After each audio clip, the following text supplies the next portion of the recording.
Doctor plus நண்பர்கள் அனைவருக்கும் வணக்கம். நான் ஸ்ரீவர்மா மருத்துவமனையின் சித்த மருத்துவர் ஜெயரூபா. 40 வயதுக்கு மேல போகும்போது உடல் எடையை குறைக்கிறது ரொம்ப சிரமமா இருக்கு டாக்டர். அதுவும் தொப்பைய குறைக்கிறது இன்னுமே கஷ்டமா இருக்கு. இது எதனால உருவாகுது? இத எப்படி குறைக்கிறது? இத பத்தி தான் நம்ம இன்னைக்கு பார்க்க இருக்கிறோம். ஒரு 40 இயர்ஸ்க்கு மேல போகும்பொழுது, இயல்பாகவே நம்ம பாடியில இன்சுலினோட ரெசிஸ்டன்ஸ் ஸ்டார்ட் ஆக ஆரம்பிக்குது. நெறைய பேருக்கு அந்த காலகட்டத்தில தான் சர்க்கரை வியாதி இருக்கிறதா கண்டுபிடிக்கப்படுது. அப்போ இன்சுலின் ரெசிஸ்டன்ஸ் இருக்கும் பொழுதும் நமக்கு தொப்பை போடுறதுக்கு நெறைய வாய்ப்பு இருக்கு. உடம்பு வெயிட்ட குறைக்கிறதும் சிரமமா இருக்கும். 2வதாக சார்கோபீனியா அப்படின்னு சொல்லுவோம். தசைகள் வலுவிழக்க ஆரம்பிக்குது. ஸோ தொடர்ந்து உட்கார்ந்தபடியே செய்யக்கூடிய ஒரு வேலையா இருக்கு. இல்ல நம்ம டிராவல் பண்ணிட்டே இருக்கோம். ஸோ உடல் உழைப்பு அதிகமா இல்லாத வேலைகளா இருந்துச்சு அப்படின்னா, தசைகள் கொஞ்சம் கொஞ்சமா நலிவடைய ஆரம்பிக்கும். 40 இயர்ஸ்க்கு மேல இது இன்னும் அதிகமா இருக்கிறதும் முக்கியமான காரணம். இன்னொரு ஒரு முக்கியமான காரணம் 40 வயசுக்கு மேல போனாலே ஸ்ட்ரெஸ் லெவல்ஸ் கொஞ்சம் அதிகமா இருக்கும். டாக்டர் நான் இதே வேலைய தான் பார்க்குறேன். லாஸ்ட் 20 இயர்ஸா இந்த வேலை பார்த்துட்டுருக்கேன். எனக்கு தெரியும் இந்த வேலை ஸ்ட்ரெஸ்ஃபுல்லான ஒரு வேலை தான். எப்பவுமே நான் அலர்ட்டா இருக்கணும். ஆனா 20 வருஷம் அந்த வேலைய பார்த்துட்டுருக்கேன். அப்பலாம் எனக்கு வெயிட் கூடல. இப்போ சடனா வெயிட் கூடுது டாக்டர் அப்படின்னு சொல்லுவாங்க. 20 வருஷமா உங்க பாடி ஸ்ட்ரெஸ்ஸ அழகா மேனேஜ் பண்ணியிருக்கும். பட் இப்ப இருக்கக்கூடிய காலகட்டத்தில ஸ்ட்ரெஸ் மேனேஜ்மென்ட் உங்க உடம்புல கொஞ்சம் சிரமமானதா இருக்கும். ஸோ அந்த சூழ்நிலையில குடும்பம் சார்ந்த ஒரு நிர்வாகமா இருக்கட்டும், வேலை சார்ந்த ஒரு நிர்வாகமா இருக்கட்டும், நல்ல இரவு தூக்கமா இருக்கட்டும், இது எல்லாமே பாதிக்கப்படுறதுனால தான் உங்களுக்கு வெயிட் இன்க்ரீஸ் ஆகுது. ஸோ ரொம்ப காமனா தொப்பை பெருசாகுதுன்னு சொல்லுவாங்க. டாக்டர் கிட்ட போன உடனே, டாக்டர் பிபி இருக்கு, இல்ல சுகர் இருக்கான்னு நம்ம செக் பண்ணும்பொழுதே, முதல்ல உங்க வெயிட்ட குறைங்க, தொப்பைய குறைங்க அப்படின்னு தான் சொல்லுவாங்க. ஸோ இதற்கு எப்படியெல்லாம் நம்ம வெயிட்ட குறைக்கலாம்?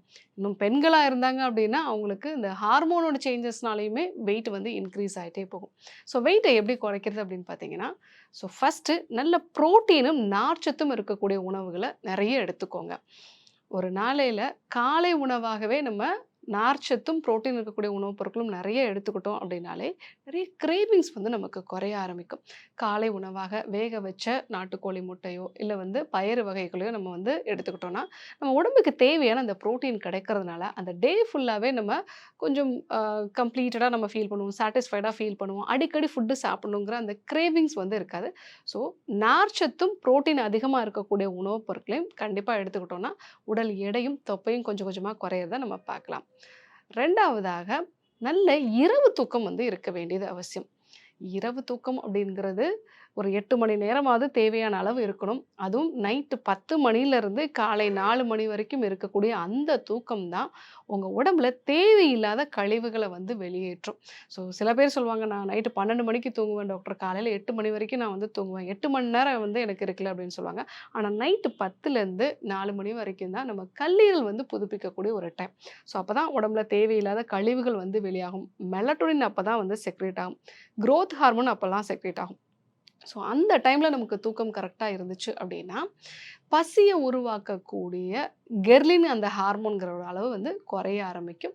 லெப்டினோட ரெசிஸ்டன்ஸும் நம்ம உடம்புல குறைய ஆரம்பிக்கும். இந்த மாதிரியான காரணங்களால நல்ல இரவு தூக்கம் அப்படிங்கிறது அவசியம்.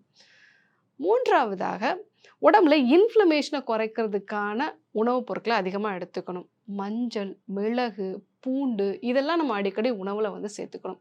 நெறைய பேருக்கு இன்ஃப்ளமேஷன் தான் உடம்பு வெயிட் இன்க்ரீஸ் ஆகுறதுக்கு முக்கியமான காரணம்.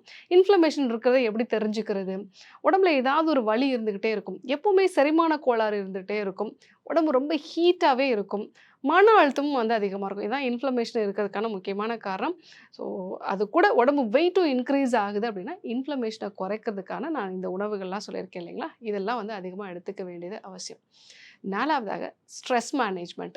ஸோ ஸ்ட்ரெஸ் மேனேஜ்மெண்ட்டுக்கு நமக்கு பிடிச்ச விஷயங்கள ஒரு நாளைக்கு ஒரு 1/2 மணி நேரமாவது சேர்த்து ஒரு மியூசிக் கேட்கறது, இல்ல ஒரு ஜர்னலிங் பண்றது. அதாவது நம்ம ஒரு டைரி எழுதுறது, இந்த மாதிரியான விஷயங்கள ஃபாலோ பண்ணலாம். சுவாச பயிற்சிகள மேற்கொள்றது, யோக பயிற்சிகள மேற்கொள்றது.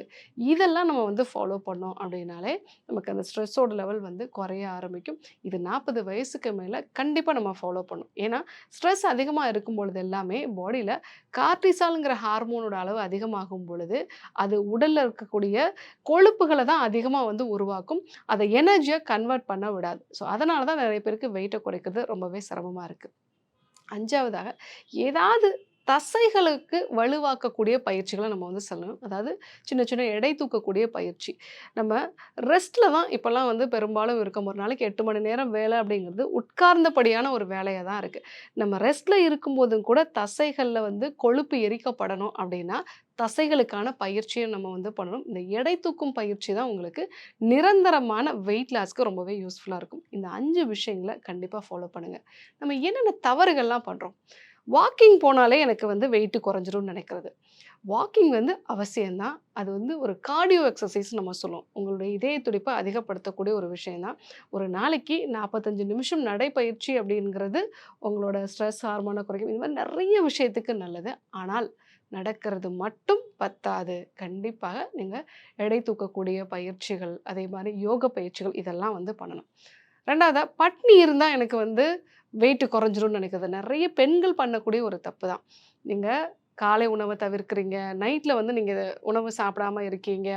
இந்த மாரி பிளானே இல்லாம திடீர் திடீர்னு உணவ வந்து நீங்க ஸ்கிப் பண்றீங்க அப்டின்னா, உங்க பாடி வந்து ஸ்டார்வேஷன் மோடுக்கு போயிடும். ஒரு பஞ்ச காலத்துல நம்ம உடல் வந்து பார்த்தீங்கன்னா, கொழுப்ப நெறைய வந்து ஸ்டோர் பண்ண ஆரம்பிச்சுரும். ஸோ அந்த மாரி நீங்க சரியா சாப்பிடாம, எப்பவாவது நீங்க கொஞ்சம் நார்மலா சாப்பிட ஆரம்பிச்சீங்க அப்டின்னா, 2 கிலோ, 3 கிலோ வெயிட் இன்க்ரீஸ் ஆகும். சாப்பாட பார்த்தாலே உங்களுக்கு ஒரு பயம் வந்துரும்.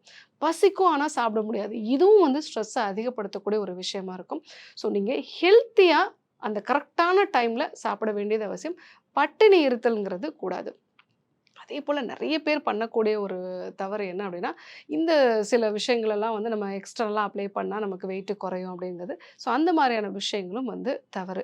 நீங்க இன்டர்னலா உங்க பாடிய வந்து டீடாக்ஸிஃபை பண்ணி, கலோரி இன்டேக்க வந்து குறைச்சு, ஹார்மோன்ஸ பேலன்ஸ்டா வச்சு உங்க ஸ்ட்ரெஸ் மேனேஜ்மெண்ட் எல்லாம் ஃபாலோ பண்ணீங்க அப்டின்னா தான் உங்களுக்கு வெயிட் குறையும். ஸோ அந்த மாரி நிலைகள்ல என்னென்ன மாதிரியான மூலிகைகள்லாம் எடுத்துக்கலாம்னு பார்த்தீங்க அப்டின்னா, உடல் எடையை குறைக்கணும்னா இந்த 5 மூலிகைகள வந்து எடுத்துக்கலாம். மூலிகை சேர்ந்து டீ மாதிரி வந்து எடுத்துக்கலாம். 1 திரிஃபலா டீ மாரி எடுத்துக்கிறது. நீங்க ஒரு 1 லிட்டர் தண்ணீல வந்து திரிஃபலா பவுடர போட்டுட்டு லைட்டா கொதிக்க வச்சுட்டு, அத ஒரு ஃப்ளாஸ்க்ல ஊத்தி வச்சுட்டு, காலையில வெறும் வயித்துல ஒரு 1 மணி நேரத்துக்குள்ள இத நீங்க குடிச்சீங்க அப்டின்னா, உடம்புல இருக்கக்கூடிய கழிவுகள் எல்லாமே வந்து வெளியாகும். மெட்டபாலிசம் வந்து பூஸ்டப் ஆகும். அடுத்ததா பெண்களா இருந்தீங்க, உங்களுக்கு 40 வயதுக்கு மேல ஹார்மோன் சம்மந்தமான பிரச்சனை இருக்கிறவங்க, வெந்தய டீ வந்து எடுத்துக்கலாம். வெந்தய டீ எடுத்துக்கும்போது ஹார்மோன்ஸும் பேலன்ஸ்டா இருக்கும். இன்சுலின் ரெசிஸ்டன்ஸும் வந்து குறையும். இத காலை வேளைகள்ல எடுத்துக்கும்போது உடல் எடையும் வந்து நல்லா குறையும். 3வதாக நெல்லிக்காய் டீ. நெறைய பேருக்கு இன்ஃப்ளமேஷனும் ஒரு முக்கியமான காரணமா இருக்கு. அந்த மாரி சமயங்கள்ல நெல்லிக்காய் டீ எடுக்கும்போது கல்லீரலையும் வந்து அது பாதுகாக்கும். உடம்புக்கு தேவையான ஆன்டி ஆக்ஸிடன்ட்டும் கிடைக்கிறதுனால உடல் எடையை குறைக்கிறதுல ரொம்பவே அது யூஸ்ஃபுல்லா இருக்கும். அடுத்ததா மஞ்சள், மிளகு சேர்ந்த டீ.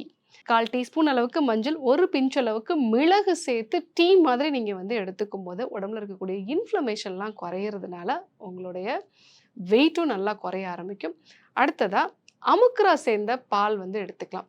இத ஏதாவது ஒரு வகையில நம்ம இரவு தூங்க போறதுக்கு முன்னாடி எடுத்துக்கிட்டோம் அப்டின்னா, நமக்கு ஸ்ட்ரெஸ் நல்லா குறைஞ்சு, நல்ல இரவு தூக்கம் இருக்கும். நெறைய பேருக்கு ஸ்ட்ரெஸ்னால தான் எனக்கு வெயிட் கூடுதுன்னு சொல்றவங்க, இந்த அமுக்குரா சேர்ந்த பால் வந்து எடுத்துக்கலாம். இல்ல அமுக்குராவ வெதுவெதுப்பான வெந்நீரோட சேர்த்து வந்து எடுத்துக்கலாம்.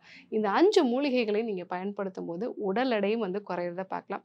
யோகாசன பயிற்சிகள பொறுத்தவரைக்கும், சூரிய நமஸ்கார பயிற்சிகள வந்து தொடர்ந்து பண்ணலாம். புஜங்காசனம் இது வயிற்று பகுதியில இருக்கக்கூடிய தசைகள வந்து குறைக்கும். பவன முக்தாசனம் நம்ம செரிமானத்த வந்து கரெக்ட்டா வந்து மெயின்டெயின் பண்ணும். பெண்களா இருக்கீங்க அப்படின்னா, பட்டர்ஃப்ளை ஆசனம் கண்டிப்பா வந்து பண்ணுங்க. இந்த ஆசன பயிற்சிகள்லாம் நீங்க ரெகுலரா பண்ணும் பொழுது, உடல் எடையும் அழகா குறையறத வந்து பார்க்கலாம்.